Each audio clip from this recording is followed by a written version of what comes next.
puissance. Faisons monter. Faisons monter, monter un parfum de louange. Faisons monter, monter notre adoration. Faisons monter, monter un parfum de louange. Faisons monter, monter notre adoration.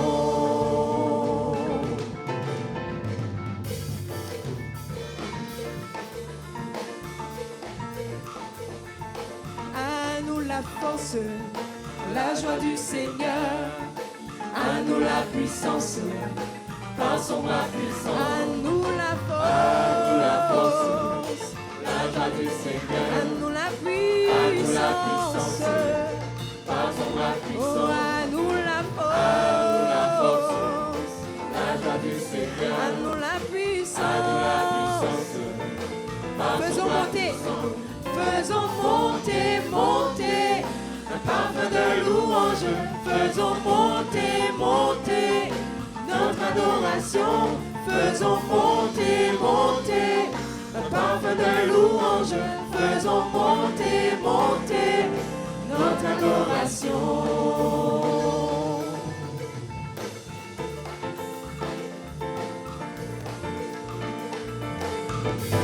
Revêtu de force, entouré de gloire, assis sur le trône, à la droite du Père. Revêtu de force, entouré de gloire, assis sur le trône, à la droite du Père. Oui, revêtu de force, entouré de gloire, assis sur le trône, à la droite du Père. Oui, revêtu de force, entouré de gloire, assis sur le trône. Faisons monter, monter un parfum de louange. Faisons monter, monter notre adoration. Oui, faisons monter, monter un parfum de louange. Faisons monter, monter notre adoration.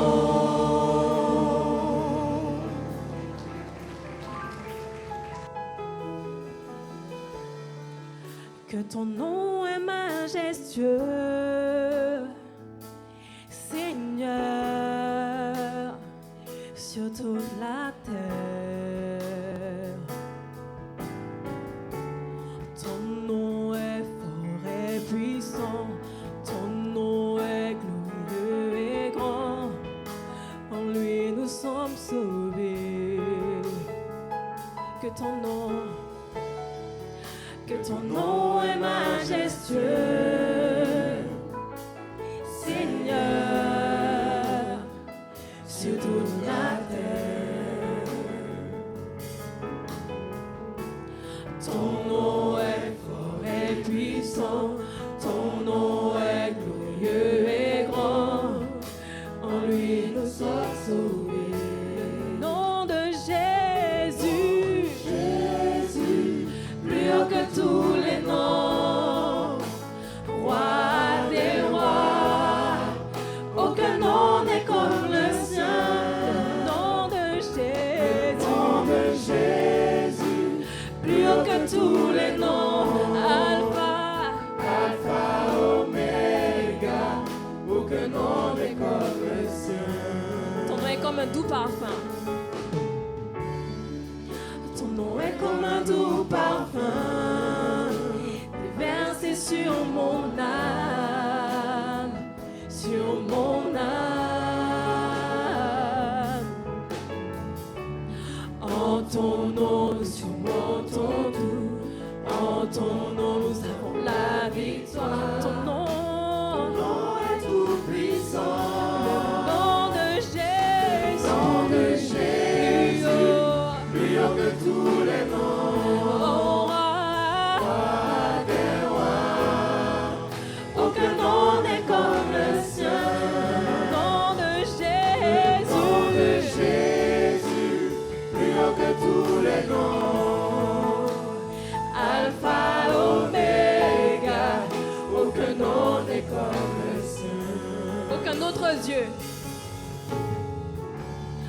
Aucun autre Dieu n'a vaincu la mort que Jésus-Christ le ressuscité. Nous l'élevons plus haut. En son nom, tout genou fléchit. En son nom, tout homme est sauvé.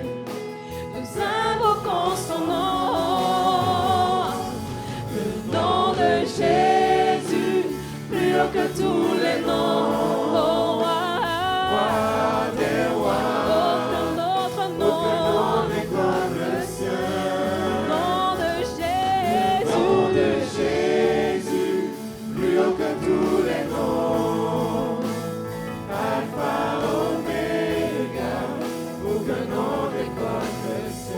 Son nom. Jésus, Jésus, Jésus, Jésus, Jésus, oh Jésus, Jésus, Jésus, Jésus, Jésus, Jésus, oh Jésus, encore une fois. Jésus, Jésus, Jésus, Jésus, Jésus, oh Jésus, le nom de Jésus, plus haut que tous les noms, mon roi, roi des rois, aucun nom n'est comme le sien.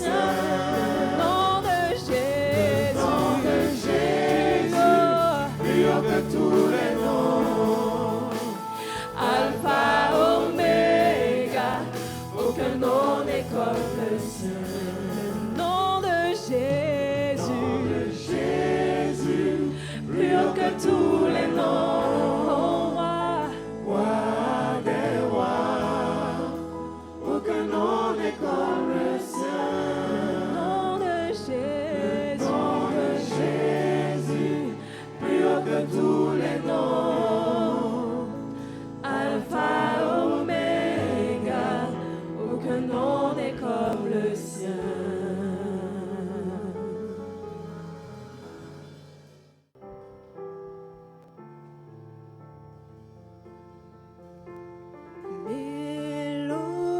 Mélodie venue du ciel, un chant doux et merveilleux,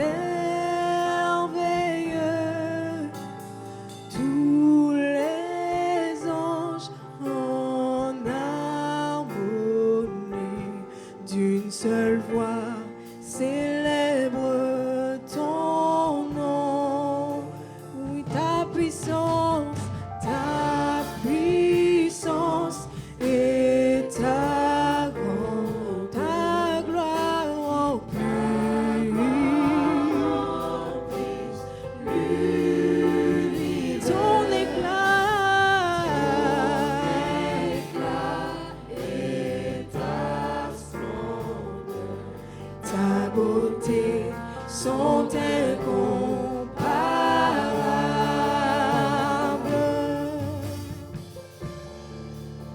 Saint, ô éternel, Dieu de l'univers, digne de louange, honneur et gloire à l'agneau de Dieu, assis sur le trône. Tu règnes à jamais. Oui, tu règnes à jamais. Oui, tu règnes à jamais. Tu es là et tu règnes à jamais. Oui, tu règnes à jamais. Tu es là et tu règnes à jamais. tu règnes à jamais. Oui, tu règnes à jamais. Tu es parmi nous et tu règnes à jamais. Oui, tu règnes à jamais. Tu règnes à jamais.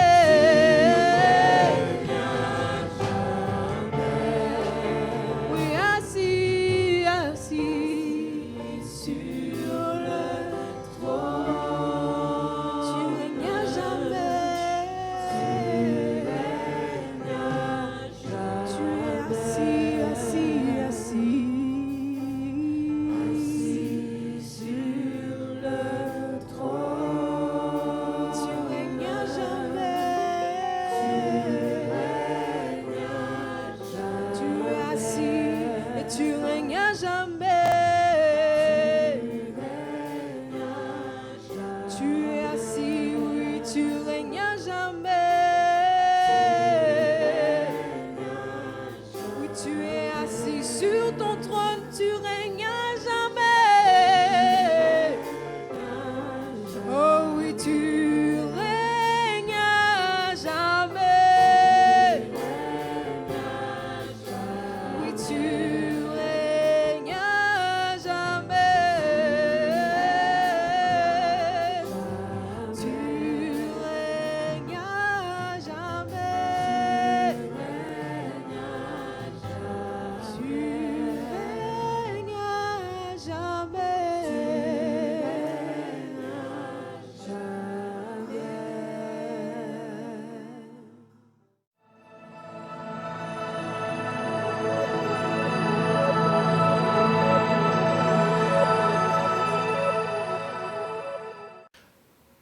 Puisse Dieu donc bénir ces instants. Bonjour à tous.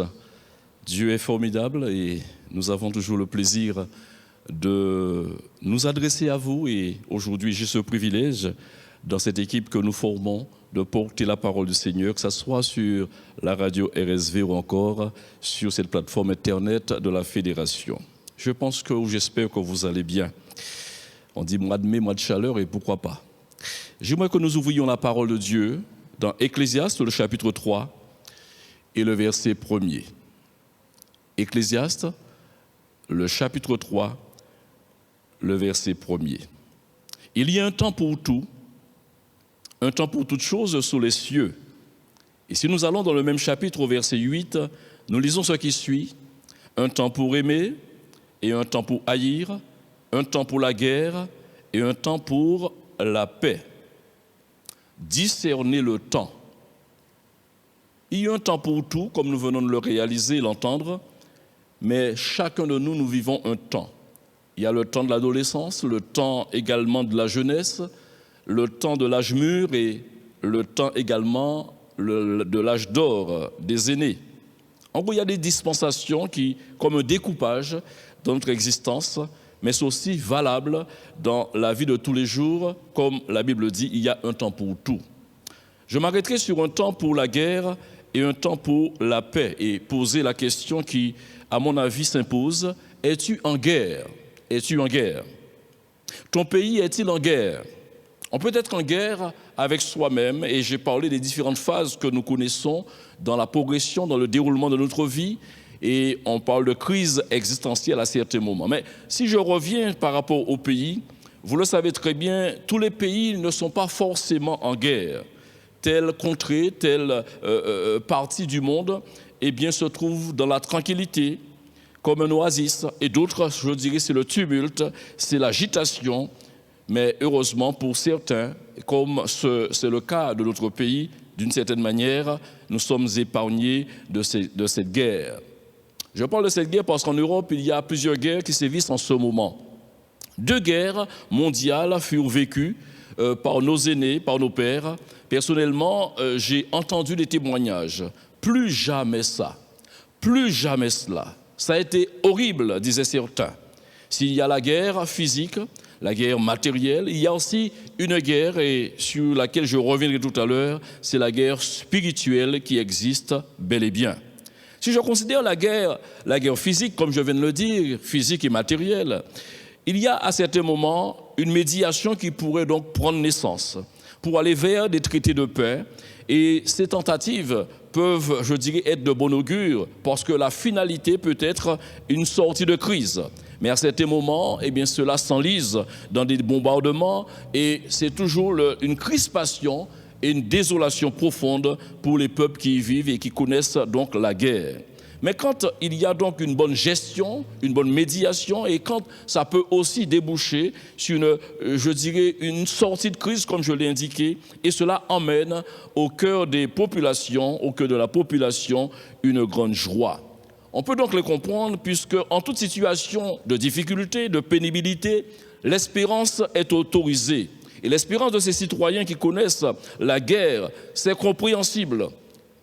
Certains disent, il faut que ça cesse. D'autres se disent, je veux m'encourager moi-même, je ne veux pas me laisser décourager. Et les bombes sont là, les crises sont là, la peur est là, et vous savez très bien, ce n'est pas la joie. Mais certains se disent, il faut que ça finisse. Dans notre pays, il y a un hymne appelé l'hymne national qui contient ce mot que vous savez très bien, le jour de gloire est arrivé. C'est donc un cri d'expression, ou du moins exprimant une satisfaction comme une délivrance. Le résultat, toutefois, d'un combat qui s'est mené, un combat acharné, mais la victoire dit le jour de gloire est arrivé. Pour ceux qui ne sont pas en guerre, cette génération, nous n'avons pas à être frustrés. Ce n'est pas une perte. Il arrive que nos parents nous racontent des choses et nous donnent envie. Et on a une certaine frustration de ne pas avoir vécu dans ce temps ou dans leur temps. Mais je pense, je le répète, ce n'est surtout pas une perte. Parce que vous savez très bien, en situation hostile, en situation de danger, ça ne peut que générer, on peut s'imaginer bien, beaucoup de crainte, d'angoisse à cause des choses. Les souffrances ne manquent pas, des pertes humaines, des vies se perdent, des familles sont décimées et vous savez le résultat. J'ai parlé donc de cette guerre qui peut être une guerre physique et matérielle, mais il faudrait aussi considérer une autre guerre, à certains moments subtile, je dirais dans l'abstrait, qu'on ne saisit pas toujours, mais il y a un effet réel sur notre terre, dans notre monde. Je vous dirais que la guerre spirituelle est une guerre qui existe.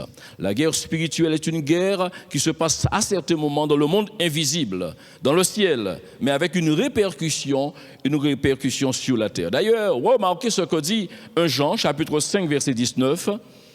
Il est écrit « Nous savons que nous sommes de Dieu ».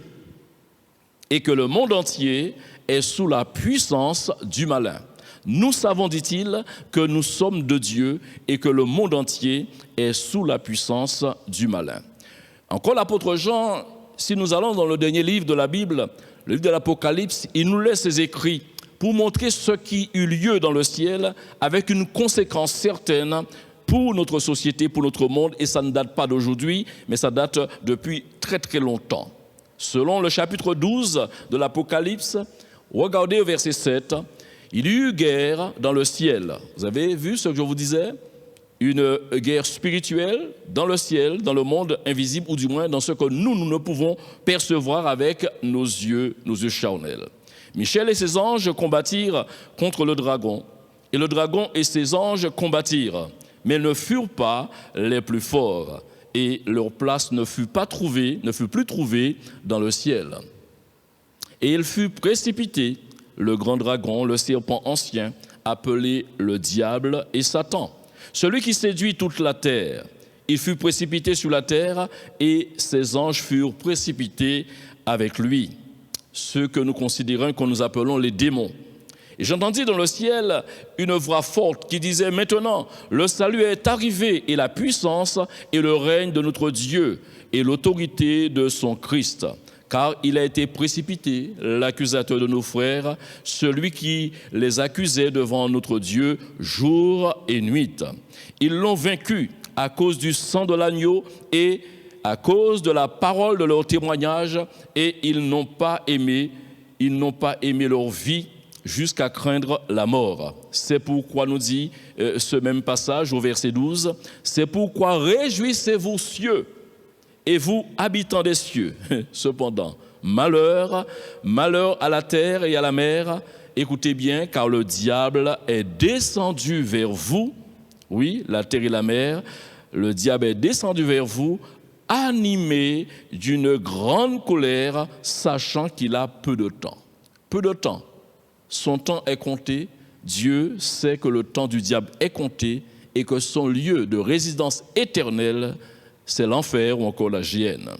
Permettez-moi de vous rappeler que dans le contexte de l'enseignement biblique, le peuple de Dieu ne doit pas et n'est pas, à mon avis, dans l'ignorance. L'apôtre Paul, nous pouvons donc souligner la pertinence de son enseignement lorsqu'il fait allusion au combat spirituel, afin que le peuple de Dieu puisse savoir et discerner que dans cette réalité, le combat, il ne faut pas se tromper d'adversaire et il faut savoir qui combattre véritablement.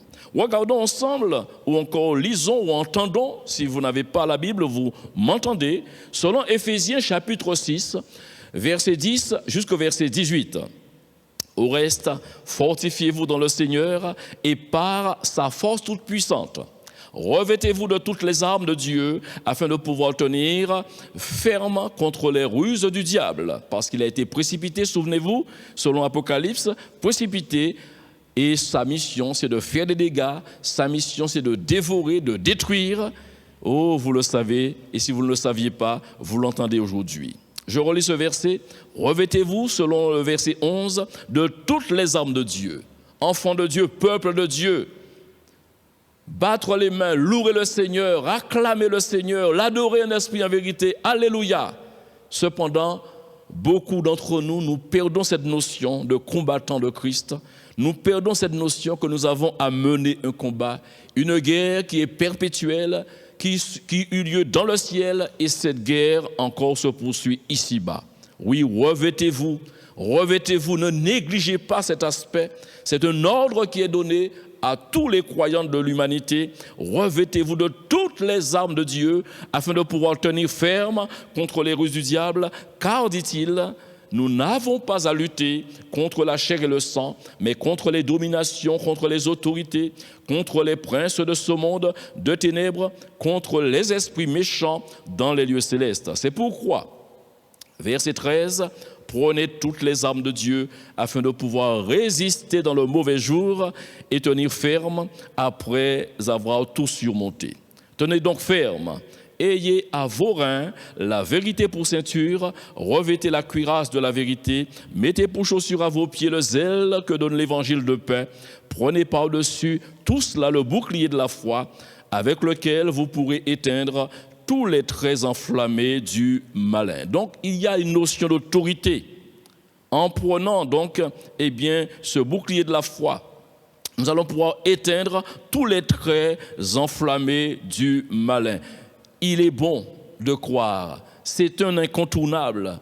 Si vous ne croyez pas, vous ne subsisterez pas. Si vous ne croyez pas, vous n'obtiendrez rien de Dieu. Mais aussi, si vous ne croyez pas, vous ne pouvez pas être agréable à Dieu. La foi est au début de la marche chrétienne, la foi est pendant la marche chrétienne, et en vue de la gloire éternelle dans le Canaan céleste, il va falloir encore que la foi puisse s'y trouver. Nous poursuivons concernant les armes. Au verset 17, prenez aussi le casque du salut et l'épée de l'esprit qui est la parole de Dieu. Faites en tout temps, pour terminer ce récit, faites en tout temps par l'esprit toutes sortes de prières et de supplications.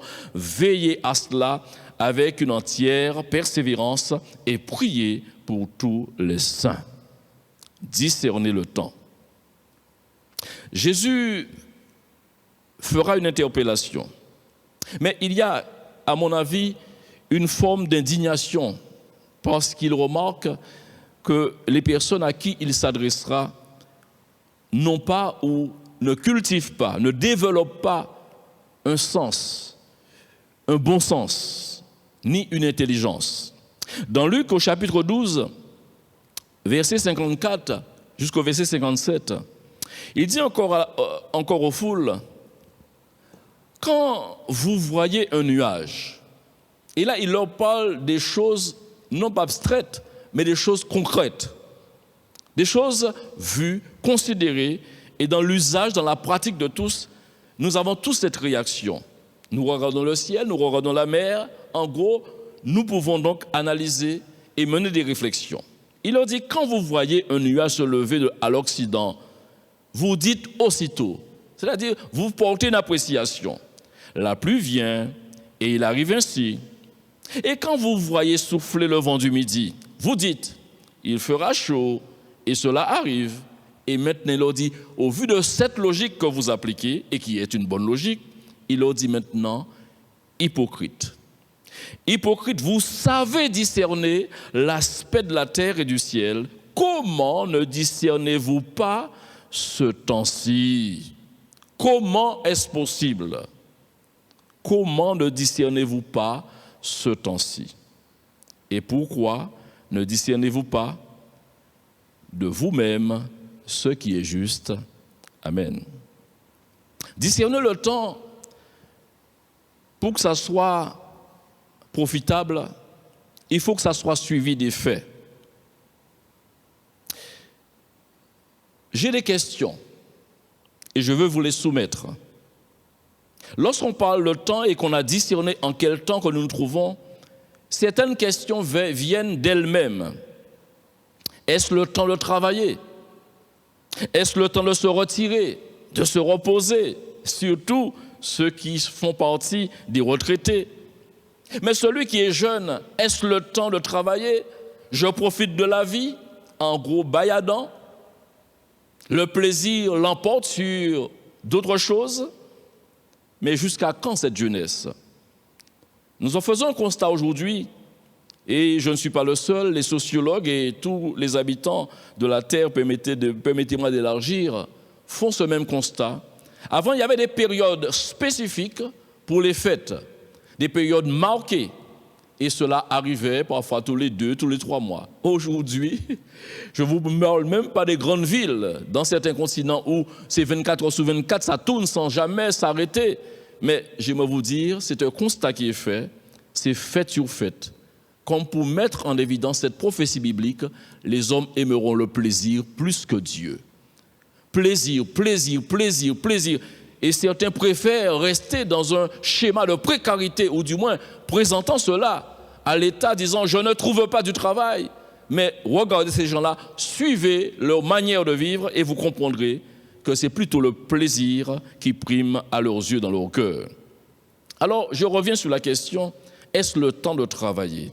Que faire dans ce temps dans lequel j'évolue? Chacun est censé se poser la même question. À moins que l'on soit dans un groupe et que la question sera une question collective. Mais la question est nécessaire d'être posée. Comment me gérer? Comment devons-nous nous gérer? Et gérer intelligemment mon temps. Il est même question que le temps passé ne peut pas se rattraper. N'est-ce pas vrai, ce que vous avez entendu? Jésus a dit à ceux qui l'écoutaient à l'époque, je relis, « Hypocrite, vous savez discerner l'aspect de la terre et du ciel, comment ne discernez-vous pas ce temps-ci » Il y a un chant que le peuple de Dieu chante. Nous aimons ce chant avec raison. Nous avons dit « à pas moment rester dormi encore ». Et c'est une expression populaire que l'on retrouve quand il y a donc des échanges. Certains m'ont dit « pas dormi ». En gros, reste éveillé, reste veillatif ou encore soit réactif. On veut dire des choses pour montrer que dans le temps, il faut intelligemment utiliser le temps dans lequel on est, puisque le temps passé, je me répète, ne se rattrape parfois jamais. Discerner le temps conduira à des changements, mais des changements de comportement qui nous emmèneront donc à reconsidérer et surtout nos obligations et nos priorités. Je répète, ces changements qui s'imposeront à nous, après avoir discerné dans quel temps que nous vivons, ces choses nous emmèneront à reconsidérer nos obligations et nos priorités. Tout est relatif, bien sûr. J'ai parlé de collectivité. Maintenant, je mets devant vous, je vous parle d'un pays, au temps des pharaons et au temps d'un jeune homme qui fut extraordinaire. Il s'appelle Joseph. Le peuple juif s'est trouvé dans une démarche de préparation. Préparation imposée par le contexte. Il y avait un contexte, rien ne pouvait présager de cela, mais une vision est passée par là, une révélation est passée par là. À qui s'est-elle adressée? Eh bien, à Pharaon, le chef d'État qui a eu une vision. Et cette vision, seul Joseph a été en mesure de lui donner l'explication de son songe. Alors tout le pays est entré en mode épargne. Il fallait épargner, il fallait faire des stocks. Et ils avaient 7 ans devant eux pour, je dirais, emmagasiner, stocker, se bâtir, se fabriquer des granges ou encore des dépôts. Tout cela s'est mis en place. Et l'histoire montre que cela s'est bien terminé, puisque heureusement, le Pharaon a pris en considération les conseils du jeune Joseph à l'époque, et le peuple également, je les qualifie d'intelligents. Ils ont adopté les conseils, les bons conseils et la stratégie de Joseph. Joseph avait pris soin de souligner une chose qui, à mon avis, est une chose que vous devez savoir. Et je veux mettre en évidence que tout serviteur de l'Éternel, qui serait utilisé en tant qu'instrument pour bien faire, pour sortir quelqu'un d'une situation pénible, tout ce que Dieu pourrait faire par toi et avec toi, tu devrais rester avec ce cœur humble que les serviteurs qui caractérisent un vrai serviteur et une vraie servante de l'Éternel. Regardez Genèse 41, les versets 15 et 16. Je vous ai parlé de l'humilité de ce jeune homme qui m'a frappé. Pharaon dit à Joseph, j'ai eu un songe, personne ne peut l'expliquer.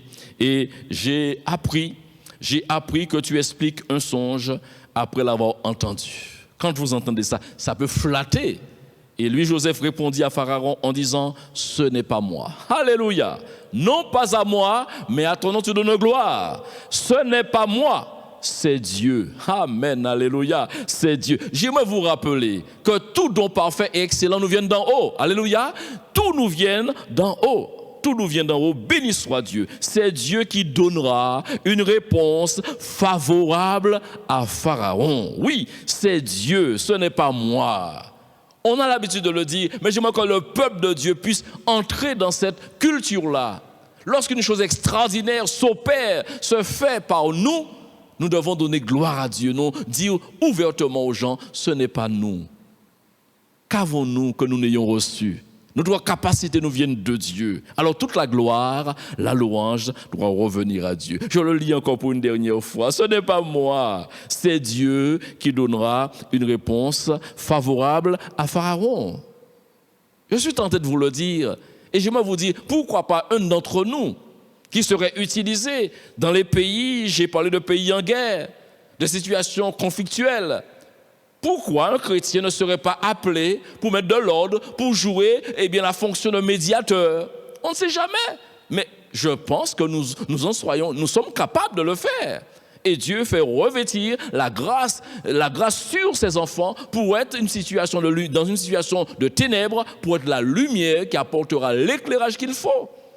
Oui, ce n'est pas moi, c'est Dieu qui donnera une réponse favorable à Pharaon. En parlant de stratégie, vous le savez très bien, Dieu reste le maître. Il reste le maître dans la maîtrise des choses, quelles qu'elles soient. Il a le pouvoir, il a la connaissance, il a la sagesse, il a l'intelligence de manœuvrer et de garantir à tous la victoire, le succès, la réussite. Assez souvent, Dieu fait des choses que nous ne comprenons pas. Si vous entendez cette parole, par exemple, Dieu parle tantôt d'une manière, tantôt d'une autre. Et c'est vrai, Dieu peut parler audiblement, comme aussi il peut parler par un songe, par un rêve. Assez souvent, il utilise un homme ou une femme. Et ne soyez pas choqués, mais même les animaux, Dieu est grand. Il utilise également un jeune homme, une jeune fille. Et quand vous lisez le livre de Joël, c'était prévisible. Cela s'est passé depuis l'Ancien Testament, mais également dans le Nouveau Testament. L'apôtre Jean dit, jeunes gens, vous êtes forts. Et dans l'Ancien Testament, il avait été prédit par le prophète Joël, les jeunes gens auraient des songes et des visions, etc. Oui, pour que Dieu accomplisse ses desseins et sa volonté, il nous fait l'honneur de nous utiliser. Après avoir mis en évidence l'exemple de Joseph, Un autre jeune homme ou un autre homme apparaît comme un homme extraordinaire. Il a impressionné les gens de son époque, c'est Daniel. Daniel, au chapitre 2, verset 21, la Bible dit, et c'est une belle confession, qui a un contenu puissant dans tout ce que je viens de dire tout à l'heure. C'est lui qui change, en parlant de Dieu véritablement. C'est Dieu qui change, c'est lui qui change les temps et les circonstances, qui renverse et qui établit les rois, qui donne la sagesse aux sages et la science à ceux qui ont de l'intelligence. Quand je dis cela, pour moi, c'est un incontournable. Pour en faire la démonstration comme si c'était utile, pour démontrer que Dieu donne de l'intelligence et surtout de la sagesse aux hommes et aux femmes, un jour, le successeur de David, son fils Salomon, a eu un songe où Dieu se révèle à lui et lui fait une proposition. Demande-moi ce que tu veux. Je ne sais pas ce que vous auriez répondu. Mais lui, Salomon, dans 1 Roi chapitre 3, verset 9, regardez sa réponse. Il dit à l'Éternel, accorde donc à ton serviteur un cœur intelligent pour juger ton peuple, pour discerner le bien et le mal, car qui pourrait juger ton peuple, ce peuple si nombreux? Tout est relatif, me direz-vous, et vous avez raison. Face à la lourde responsabilité qu'il allait devoir gérer, il a réfléchi. Récemment, je disais à une personne, après m'avoir écouté au téléphone, cette personne m'a dit, eh bien, ce que vous me dites là, je savais certaines choses, mais vous me poussez à la réflexion, pasteur. Et j'ai répondu à cette personne-là, heureux, et le bonheur est pour moi si je te pousse à la réflexion, parce qu'il est écrit que la réflexion est une grande richesse. Si vous n'êtes pas une personne réfléchie, si vous ne prenez jamais le temps de réfléchir avant de mener une action, entendez ce message, c'est un sage conseil que je vous donne, réfléchissez. Parce que la réflexion produit, eh bien, de bonnes richesses ou encore une issue favorable, ou encore une décision qui amènera à une issue favorable. Accorde-moi, je le relis, selon 1 Roi, chapitre 3, verset 9, accorde donc à ton serviteur un cœur intelligent pour juger ton peuple, pour discerner le bien du mal, car qui pourrait juger ton peuple, ce peuple si nombreux? Je parle maintenant de l'Église. Nous sommes dans l'Église dont Christ est la tête.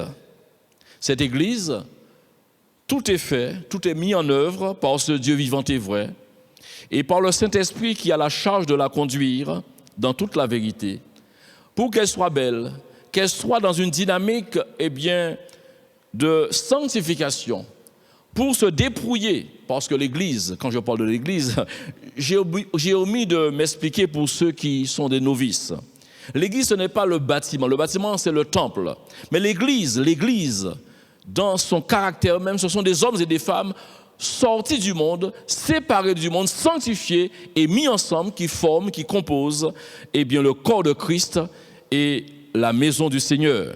Eh bien, cette Église doit être à l'écoute du Seigneur, afin d'œuvrer et d'être, permettez l'expression, une ouvrière, je parle de l'Église, une ouvrière intelligente.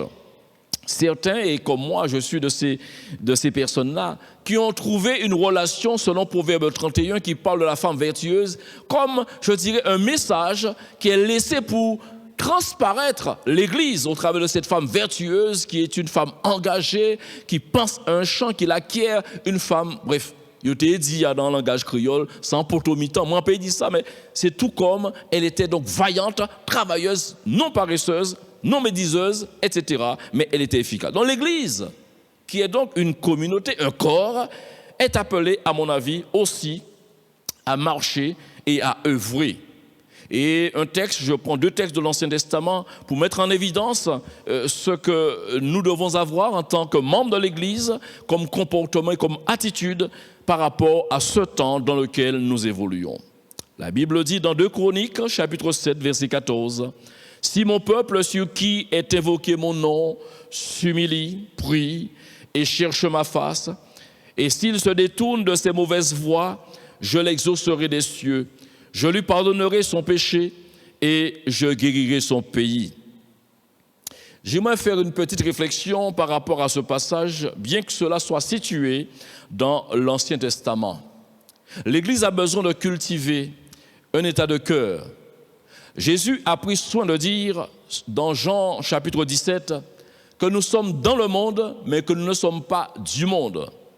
Et nous avons besoin de comprendre en tant qu'Église que bien qu'influencés par notre environnement, c'est nous qui devrions en tant qu'Église influencer le monde qui nous environne, puisque le Christ n'a cessé de dire à chaque membre de l'Église et à l'Église elle-même, vous êtes la lumière du monde, vous êtes le sel de la terre. En gros, nous devrions nous être dans une mission, dans une dynamique d'influencer notre environnement jusqu'à créer ce désir, cette jalousie dans leur cœur pour qu'ils cherchent à savoir qui est notre Sauveur et qu'ils puissent se réconcilier avec lui.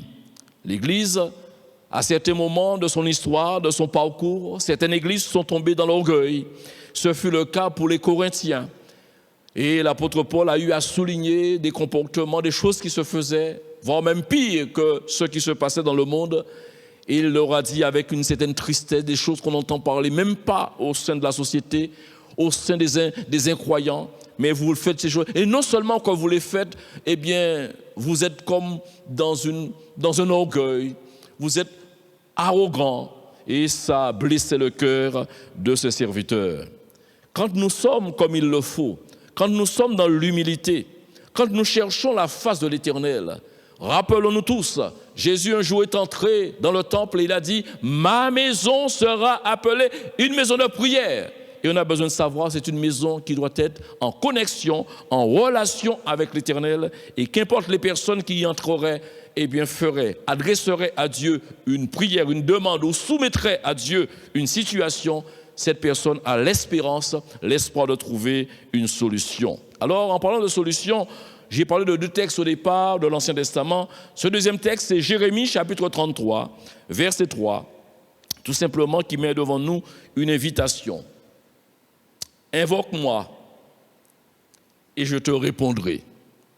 Je t'annoncerai de grandes choses, des choses cachées que tu ne connais pas. Invoque-moi. » Lorsqu'on est dans l'humilité, on ne craint pas, on a aise, toute liberté de nous approcher de Dieu. D'ailleurs, un homme a pu le dire, « M'approcher de Dieu, c'est mon bien », a-t-il dit. Et je pense qu'en nous approchant de lui, bien sûr pour le vénérer, pour dire du bien de lui, pour le louer, le magnifier, mais également on peut l'invoquer. On peut implorer son secours et en l'invoquant, entendez dans le mot « invoquer », c'est comme pour être au service des autres. En l'invoquant, on peut avoir à lui soumettre un sujet particulier, comme ce fut le cas pour Daniel, que j'ai cité en exemple au départ, où Dieu était montré, ou démontré, ou présenté comme étant le Dieu qui a toute connaissance et la maîtrise des temps. Donc, Dieu attend que tu puisses l'invoquer. Qu'en penses-tu? Le feras-tu? La liberté t'est laissée. Nous pouvons vraiment, chacun pour notre part, dans une démarche légitime, nous pouvons donc être un lien. D'ailleurs, je pense que nous sommes appelés à être ce lien. Et je viens d'en faire la démonstration, mais je veux amplifier cette réalité. Nous devons être un lien entre cette génération, dans la société dans laquelle nous vivons, dans le monde dans lequel nous vivons. Nous pouvons jouer un rôle important et influencer cette génération. Nous pouvons être légitimement, c'est ce que Dieu nous appelle à être d'ailleurs, l'entre-deux, ce que j'appelle l'entre-deux. Si nous pouvons invoquer, nous pouvons aussi intercéder pour ce monde, prier pour nous-mêmes, mais aussi prier pour ce monde. Puisse la révélation de Dieu être accordée à plusieurs d'entre nous. Mais j'aimerais dire, c'est un souhait personnel, que ça soit de véritables révélations, d'authentiques révélations. Quand Dieu parle vraiment. Aujourd'hui, je ne m'étends pas trop, que de paroles montent, que de personnes prétendent avoir une révélation. Et en bout de course, permettez l'expression, il n'y a rien du tout, c'est du vide. Mais quand Dieu parle, il y a derrière une bénédiction qui suit. Alléluia. Qui n'a pas souligné l'orientation donnée à plusieurs dans l'Ancien Testament? Des révélations, plusieurs en ont eu. Et à l'heure où je vous parle, c'est encore une réalité et heureusement pour nous. L'Église aujourd'hui peut vraiment se réjouir d'avoir des dons en son sein, dons de prophétie, de parler en langue suivie d'interprétation. Ce ne sont pas des choses que s'approprie juste une communauté. Je pense que l'Église de Jésus-Christ est appelée à vivre sous cette coupole-là, à vivre dans une dynamique, dans une vie de l'esprit. Quand l'apôtre Paul dit ouvertement dans Galates, marchez selon l'esprit. Je ne pense pas que cela est adressé seulement aux Galates, mais à tous ceux qui se reconnaissent légitimement comme enfants de Dieu. Ils sont invités donc de se laisser conduire par le Saint-Esprit. Justement, cela se posait une question. L'œuvre de Dieu vient de commencer dans les Actes des Apôtres. L'Église a pris naissance. Et ils ont compris qu'après la persécution, qu'il ne fallait pas rester sur place et là s'enrichir ou encore là se complaire, qu'il fallait donc rentrer dans une autre phase, c'est-à-dire accomplir la mission, entrer dans la mission qui est d'évangéliser, de faire connaître la bonne nouvelle à tous ceux qui sont perdus. Alors, où aller, que faire et qui le fera parmi nous? Et dans Acte 13, le verset 2, nous avons la réponse. Pendant qu'ils servaient le Seigneur dans leur ministère et qu'ils jeûnaient, je vous parlais du Saint-Esprit tout à l'heure, vous voyez, le Saint-Esprit dit, oui, ne soyez pas étonnés, le Saint-Esprit parle. Et lorsqu'il parle, il se fait entendre et comprendre à ceux et celles qui peuvent l'entendre. Mettez-moi à part Barnabas et Saul pour l'œuvre à laquelle je les ai appelés. Alléluia. Ça peut être ponctuel, comme nous venons de le lire dans ce texte, où Dieu se révèle, je dirais puissamment. Mais étant son enfant, souvenez-vous, dans l'Épître aux Romains, très clairement, il est montré que à tous ceux qui appartiennent au Seigneur, l'Esprit Saint lui-même est venu leur rendre témoignage dans leur conscience et dans leur cœur qu'ils sont enfants de Dieu. Donc, on est comme exercé, habitué à entendre la voix de Dieu. Plus que cela, on est, de par l'enfant que nous sommes porteurs, nous sommes des résidents, et pas des résidents, nous hébergeons, permettez-moi le mot, nous sommes des maisons, des habitations, voilà, des habitations, nous sommes le temple du Saint-Esprit. Alors, étant temple du Saint-Esprit, je me fais une logique. Vous savez, vous entrez dans une maison qui est parfumée, toute la maison est parfumée, les chambres ressentent, ou du moins sentent la même odeur. Je me dis, en tant qu'enfant de Dieu, nous avons systématiquement, de par l'Esprit qui est en nous, son intelligence, et nous pouvons donc entendre sa voix. Nous pouvons donc également comprendre sa voix. À l'époque de l'apôtre Jacques, il a pu dire, obéissez, mettez en pratique. Et il parle de la parole qui a été plantée en nous. Je pense que ce sont de belles choses symboliques que nous devons retenir. Nous ne sommes plus seuls, mais béni soit Dieu pour la grâce qui nous a été faite. Regardez maintenant, dans 1 Chronique, au chapitre 12, verset 32. C'est une histoire qui pourrait donner envie, et en effet, ça donne envie. 1 Chronique 12, 32, des fils d'Issachar, ayant l'intelligence des temps pour savoir ce que devait faire Israël. 200 chefs et tous leurs frères sous leurs ordres. Amen. Je vous l'ai dit, ces fils d'Issachar pourraient faire naître, je dirais, une sainte jalousie, une envie dans notre cœur d'être. Mais je vous dirais, je viens d'en parler tout à l'heure, en tant que temple du Saint-Esprit, c'est plus qu'une. Je pense que c'est déjà la réalité. Je te dirai, je vous dirai, je nous dirai, permettez-moi l'expression, c'est l'heure pour nous de nous approprier les grâces que Dieu nous a faites. Parfois, j'aime à le dire, on est riche, mais on vit comme des pauvres. Non, on est riche, il faut prendre conscience de qui est notre Seigneur et de qui nous sommes nous-mêmes. Certains ont même dit, nous sommes des princes et des princesses. Je vous l'accorde, parce que le roi des rois, alléluia, il n'a que des princes et des princesses qui sont donc dans son royaume. Que Dieu soit glorifié. Dans 1 Corinthiens, Le chapitre 2, verset 9 jusqu'au verset 16, regardons ensemble des choses qui vont encore poser davantage dans nos cœurs toutes ces vérités que nous venons de découvrir ou encore de réentendre. Mais comme il est écrit, ce sont des choses que l'œil n'a point vues, que l'oreille n'a point entendues, et qui ne sont point montées au cœur de l'homme, des choses que Dieu a préparées pour ceux qu'il aime. Dieu nous les a révélées par l'Esprit, car l'Esprit sonde tout, même les profondeurs de Dieu. Lequel des hommes, en effet, connaît les choses de l'homme, si ce n'est l'Esprit de l'homme qui est en lui? De même, personne ne connaît les choses de Dieu si ce n'est l'Esprit de Dieu. Et maintenant, ça devient intéressant pour toi et pour moi. Or, nous, alléluia, Église, ou encore croyants, ou encore chrétiens, enfants de Dieu, régénérés, alléluia. Or, nous n'avons pas reçu l'Esprit du monde, mais l'Esprit qui vient de Dieu, afin que nous connaissions les choses que Dieu nous a données par sa grâce. C'est pourquoi je vous disais, approprions-nous, ne vivons plus comme des pauvres, nous sommes filles du roi et fils du roi, gloire à Dieu. Et nous en parlons, dit l'apôtre Paul, non avec des discours qu'enseigne la sagesse humaine, mais avec ceux qu'enseigne l'Esprit, employant un langage spirituel pour les choses spirituelles. Mais l'homme animal, dit-il, ou encore l'homme naturel, ne reçoit pas les choses de l'Esprit de Dieu, car elles sont une folie pour lui. Et il ne peut les connaître parce que c'est spirituellement qu'on en juge. L'homme spirituel, au contraire, juge de tout, et il n'est lui-même jugé par personne, car qui a connu la pensée du Seigneur pour l'instruire? Or nous avons la pensée de Christ. Discernons le temps, chers amis. Frères et sœurs, discernons le temps. Et en discernant le temps, cela nous emmènera, comme je vous l'ai déjà dit, à deux changements, à reconsidérer nos priorités et nos obligations. En parlant de priorités, je pense qu'à mon avis, la première priorité est celle-ci. C'est que nous gardions notre réservoir bien rempli.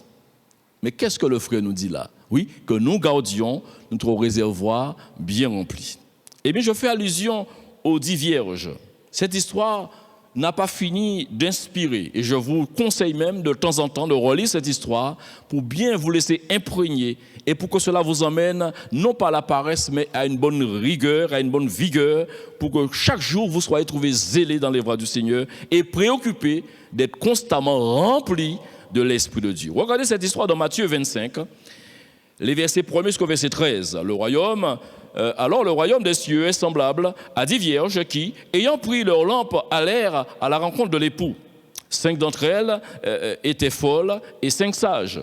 Les folles, en prenant leur lampe, ne prirent point d'huile avec elles, mais les sages prirent avec leur lampe de l'huile dans des vases.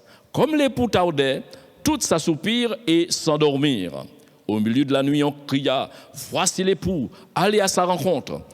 Alors, toutes ces vierges se réveillèrent et préparèrent leurs lampes. Les folles dirent aux sages « Donnez-nous de votre huile, car nos lampes s'éteignent. » Les sages répondirent « Non, il n'y en aurait pas assez pour nous et pour vous.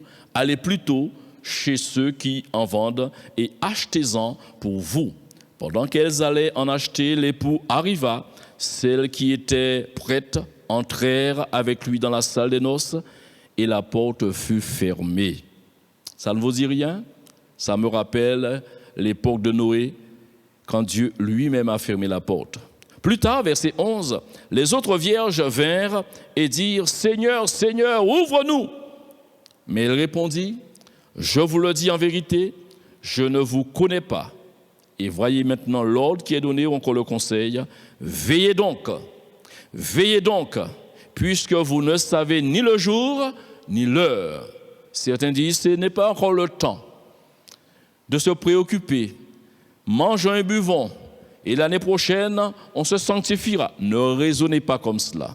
Je vous le disais, l'histoire, cette parabole des 10 vierges, n'a pas fini de nous enseigner sur la vigueur ou la rigueur que nous devions avoir et dans quel état d'esprit que nous devons nous trouver. Et surtout, que nous devons nous trouver pour accomplir la mission. La deuxième priorité, à mon avis, c'est rester fidèle dans sa mission, dans la mission confiée.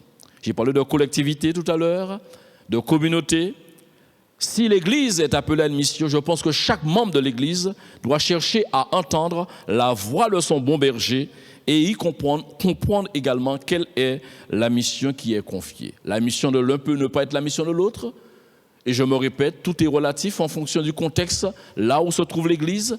Tel est le besoin de tel ou tel pays, tel ou tel autre pays a tel ou tel besoin et la priorité change. Mais qu'importe, en tant que servante et serviteur, on doit tous entendre cette parole de Paul dans 1 Corinthiens 15, 58. Regardez ce qu'il disait à l'époque à l'église de Corinthe. « Ainsi, mes bien-aimés, mes frères bien-aimés, soyez fermes, inébranlables, travaillant de mieux en mieux à l'œuvre du Seigneur, sachant que votre travail ne sera pas vain dans le Seigneur. Ainsi, mes frères, dans une autre version, ainsi, mes chers frères, montrez-vous fermes et inébranlables, soyez toujours plus actifs, voyez, travaillant de mieux en mieux, mais cela dit, soyez toujours plus actifs dans l'œuvre du Seigneur, puisque vous savez que la peine que vous vous donnez dans la communion avec le Seigneur n'est jamais perdue. Ce n'est pas peine perdue. Tout ce que l'on fait avec Dieu et pour Dieu sera retrouvé. Oh, je ne peux faire l'économie quand je parle de la grande mission, de ce que Paul dira à Timothée dans 2 Timothée chapitre 4 verset 2. C'est une parole claire et nette, il n'y a pas d'ambiguïté. Je pense que Timothée avait saisi la force de cette parole-là. Prêche la parole. Prêche la parole. Insiste en toute occasion, favorable ou non, reprend, censure, exhorte avec toute douceur et en instruisant. J'aimerais vous dire, si nous sommes appelés à discerner le temps, que de palettes, une palette de stratégies est proposée aujourd'hui aux prédicateurs. Comment atteindre les foules? Comment persuader? Comment emmener les gens à l'évangile? La même formule, permettez l'expression, la même stratégie que les Actes des Apôtres nous présentent, c'est la même stratégie qui doit être encore reconduite et elle ne sera jamais démodée, cette stratégie. La prédication de l'évangile, la prédication de la parole ne peut être remplacée par quoi que ce soit. Il n'y a pas de substitut valable et qui sera aussi efficace que la prédication de la parole. Prêche la parole. C'est en prêchant la parole, justement, le jour de la Pentecôte, que Pierre a eu la joie de voir des dizaines de personnes se tourner vers Dieu, abandonnant les ténèbres et leurs idoles pour se convertir à ce Dieu vivant et vrai. Insiste, dit l'apôtre Paul, en toute occasion, favorable ou non, reprend, censure, exhorte avec toute douceur et en instruisant. Il y a une expérience qui se trouve dans les psaumes, et regardons ensemble le psaume 126, les 6 premiers versets. Je pense que cela t'encouragera, cela m'encouragera. En gros, je vous ai dit, ça ne sera pas peine perdue tout à l'heure. Vous allez bien retrouver ce contexte-là. Cantique des degrés, quand l'Éternel ramena les captifs de Sion, nous étions comme ceux qui font un rêve. Alors notre bouche était remplie de cris de joie et notre langue de chants d'allégresse. Alors on disait parmi les nations, l'Éternel a fait pour eux de grandes choses. L'Éternel a fait pour nous de grandes choses. Nous sommes dans la joie. Éternel, ramène nos captifs comme des ruisseaux dans le midi. Et regardez les versets 5 et 6. Ceux qui sèment avec larmes moissonneront avec chant d'allégresse. C'est plus qu'un principe, c'est une vérité avérée, vérifiée, démontrée. Il n'y a pas de peine perdue dans le Seigneur, en Jésus-Christ. Personne ne travaille inutilement, ou du moins ça paraît être inutile, parce qu'il faut reconnaître, à des époques reculées, certains se sont dit, mais pourquoi y a-t-il que peu de gens qui soient sauvés? Ou tu as envie de dire tête à yored, qu'est à yored, oh, ne tombons pas dans le mépris. Laissons Dieu travailler. Quand Dieu travaille un cœur, l'expérience même de Paul est une expérience qui laisse bouche bée, parce que Paul était non seulement dur, mais il était dans une méchanceté. Dieu a su transformer son cœur. Alors je me te dis, si tu as des pôles devant toi, des poulettes devant toi, eh bien sème. Certes, tu pleureras, tu verseras beaucoup de larmes, mais le jour de la moisson arrivera et tu pousseras des chants d'allégresse. Alors celui, verset 6, qui marche en pleurant, quand il porte la semence, revient avec allégresse quand il porte ses gerbes. Alléluia. J'ai envie de vous dire, c'est presque sorti de son contexte, mais je pense seulement, je dirais, c'est la déclaration qui est maintenant devant vous, selon 2 Thessaloniciens chapitre 3, verset 13. Pour vous, frères, ne vous lassez pas de faire le bien. Allez, les sœurs, intégrez-vous dedans également. Pour vous, sœurs, ne vous lassez pas de faire le bien. Le bien, c'est commencer par vous-même. D'après le deuxième commandement, tu dois aimer ton prochain comme toi-même. Et je vous ai dit, veillez à ce que le réservoir ne manque pas de carburant. Vous avez compris que toujours l'Esprit Saint soit pleinement dans vos cœurs. Et deuxièmement, c'est aussi de travailler à l'œuvre de Dieu en évangélisant. Et quand bien même il y aurait beaucoup de choses, ne vous lassez pas de faire le bien. De faire le bien.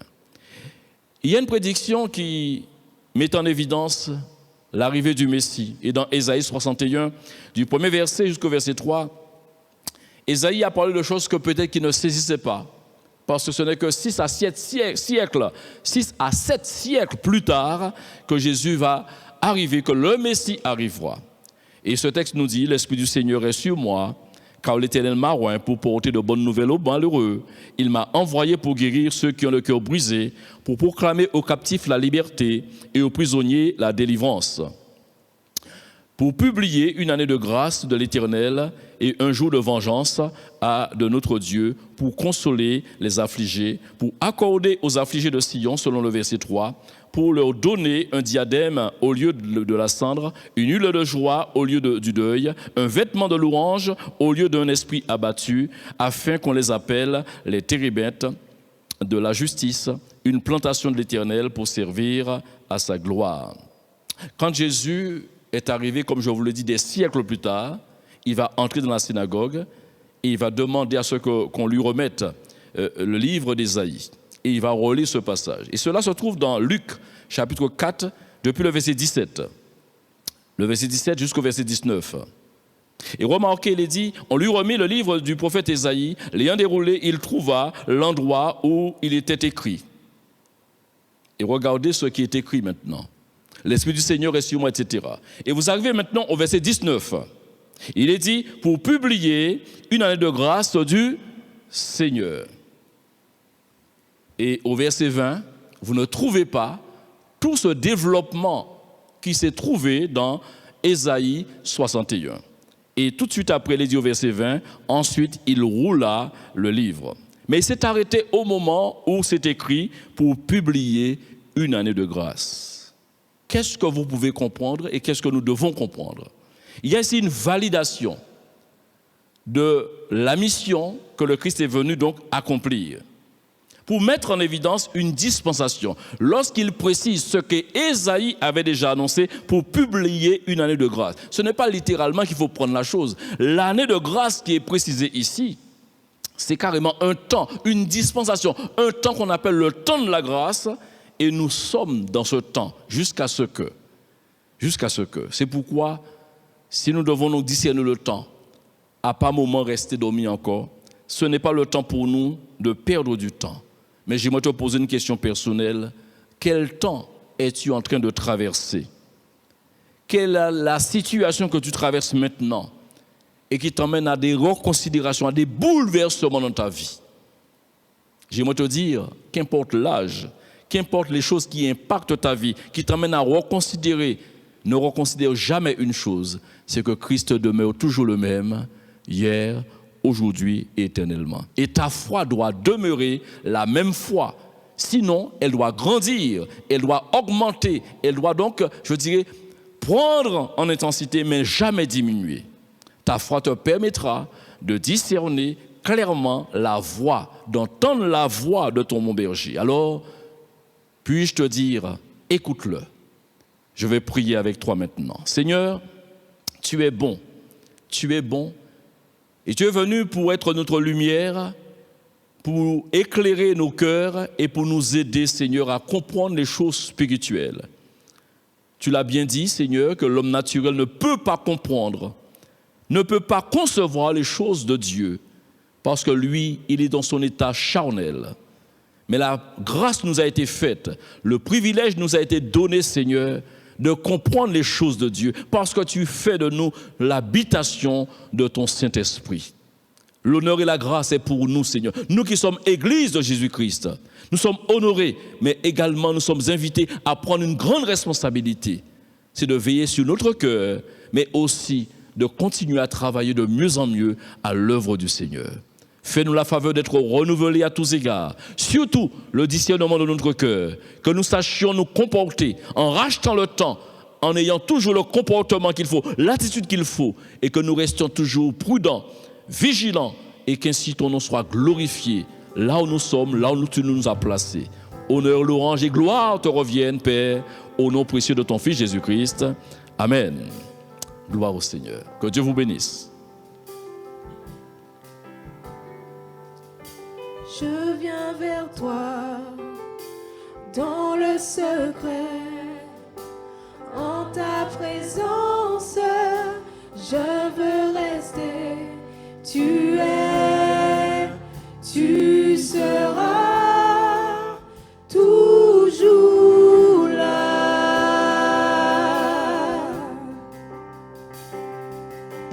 Tout contre toi, près de ton cœur, je peux entendre ta voix, Seigneur. Tu es, tu seras toujours là.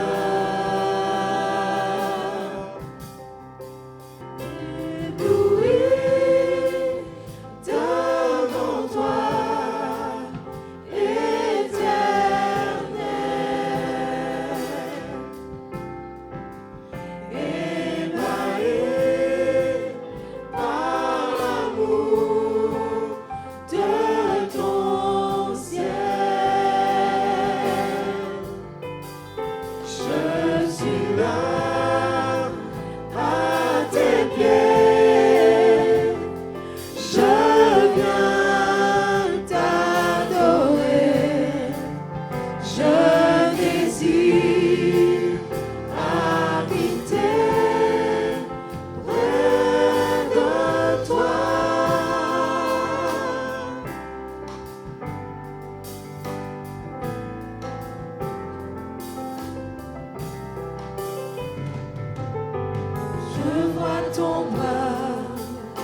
je sens ta main, tu me protèges, tu me soutiens, tu es, tu seras toujours là. Ébloui devant toi,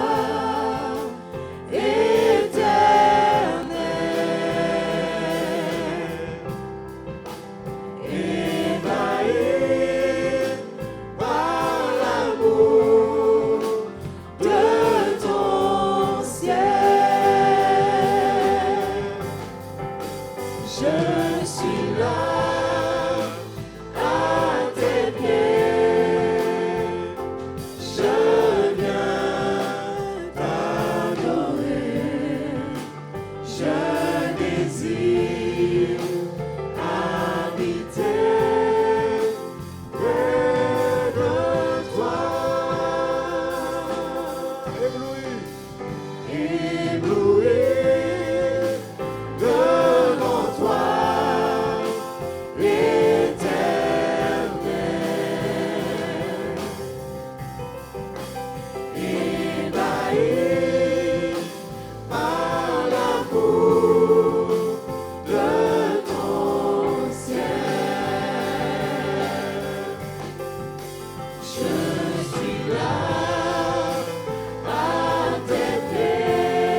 de